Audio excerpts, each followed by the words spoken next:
بسم اللہ الرحمن الرحیم۔ السلام علیکم دوستو، کیسے ہیں؟ امید کرتا ہوں بالکل ٹھیک ٹھاک اور خیریت سے ہوں گے۔ آج ہم کلیات قانون سے ایک نیا چیپٹر لے کے آئے ہیں جس کا عنوان ہے ریحی اور عام کی اقسام۔ ریحی اور عام کی دو اقسام ہیں، ایک اپنا تہیج ہے اور دوسرا نفخہ ہے۔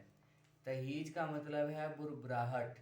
بربراہٹ سے مراد یہ ہے کہ آپ کے یعنی مریض کے جسم میں کسی جگہ پر ایسا ابھار پیدا ہو جائے جو کہ کسی مرض کی وجہ سے ہو۔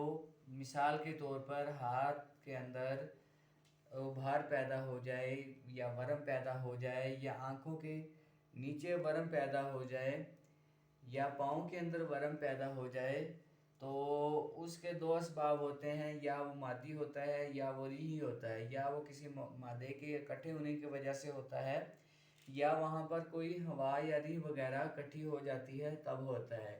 ہم یہاں پر جو ریحی اور عام کے چیپٹر میں پڑھ رہے ہیں وہ ریاح کی وجہ سے ہے، جو ابھار پیدا ہو جاتے ہیں، جو سوج پیدا ہو جاتی ہے، ورم پیدا ہو جاتی ہے، سویلنگ پیدا ہو جاتی ہے، اس کے بارے میں ڈسکس کر رہے ہیں، یعنی ریاح کے چیپٹر کو ڈسکس کر رہے ہیں۔ مواد کی وجہ سے بھی ورم ہو سکتا ہے، پیٹنگ ایڈیما جس کو کہتے ہیں، استسقاء جس کو کہتے ہیں۔ تو یہاں پر ہم ذکر کرتے ہیں تہیج یا بربراہٹ۔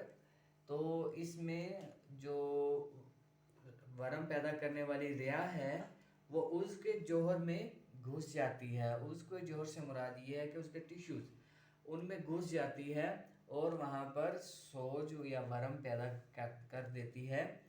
تو ہم اس کو اگر دبائیں گے تو وہاں سے جو سوج ہے وہ ہوا جو ہے اپنے اس مقام سے ڈسپرس ہو جائے گی، پھیل جائے گی، کسی اور جگہ پہ منتقل ہو جائے گی، اور اگر ہم اس مقام کو دبانے کے بعد چھوڑ دیں گے تو وہ کچھ وقت گزرنے کے بعد وہ ہوا پھر اسی جگہ پر واپس آ جائے گی اور اپنی ورم کی کیفیت کو برقرار کر لے گی۔ دوسری قسم اس کی نفخہ ہے۔ نفخہ کا مطلب ہوتا ہے ریح۔ نفخہ یا نفخ ہمیشہ اس آرگن میں ہوتا ہے جو اندر سے خالی ہو، جیسے معدہ ہے، انتڑیاں ہیں، مثانہ ہے اور پھیپھڑے وغیرہ ہیں۔ تو یہ نفخہ جو ہے ان اعضاء میں ہوتا ہے۔ نفخہ میں جب ریحی ورم نفخہ جو ہوتا ہے یہ ریحی ورم کی ایک قسم ہے۔ جب یہ ہوتا ہے تو ہوا جو ہے اس عضو کے اندر بھر جاتی ہے اور اس کو متورم کر دیتی ہے۔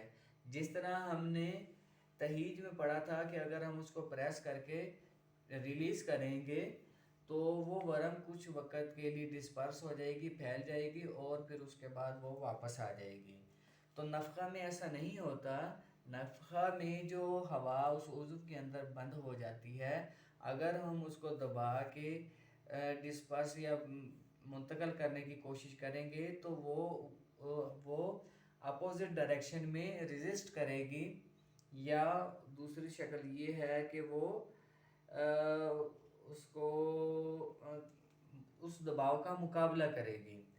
یعنی اگر آپ مثال کے طور پہ اگر پیٹ میں ہوا بھر گئی ہے، نفخہ ہو گیا ہے ریاحی ورم کی وجہ سے، تو آپ اس کو دبائیں گے تو وہ دبنے کی بجائے اپوزٹ ڈائریکشن میں فورسفلی جو ہے وہ ریزسٹ کرے گا۔ تو اس سے یہ ثابت ہوتا ہے کہ تہیج اور نفخہ میں بہت بنیادی فرق ہے، ایک جوہر کی وجہ سے اور دوسرا اس کی خصوصیات کی وجہ سے۔ یعنی نفخہ میں جو آپ فورس استعمال کر رہے ہیں اس کو ڈسپرس کرنے کے لیے ریاح کو، وہ آپ کو ریزسٹ کرتی ہے، اور تہیج میں وہ ریزسٹ نہیں کرتی بلکہ آسانی سے ڈسپرس ہو جاتی ہے اور پھر دوبارہ اکٹھی ہو جاتی ہے۔ تو یہ تھا ریاحی اور عام کی اقسام اور اس کی ڈیٹیل۔ تو امید کرتے ہیں آپ نے اس سے بہت مفید معلومات حاصل کی ہوں گی۔ تو دوستو میرے چینل کو لائک کیجئے، سبسکرائب کیجئے اور دوستوں کے ساتھ شیئر کیجئے تاکہ علم پھیلانے کی کوشش میں آپ بھی شامل ہو سکیں۔ Thank you.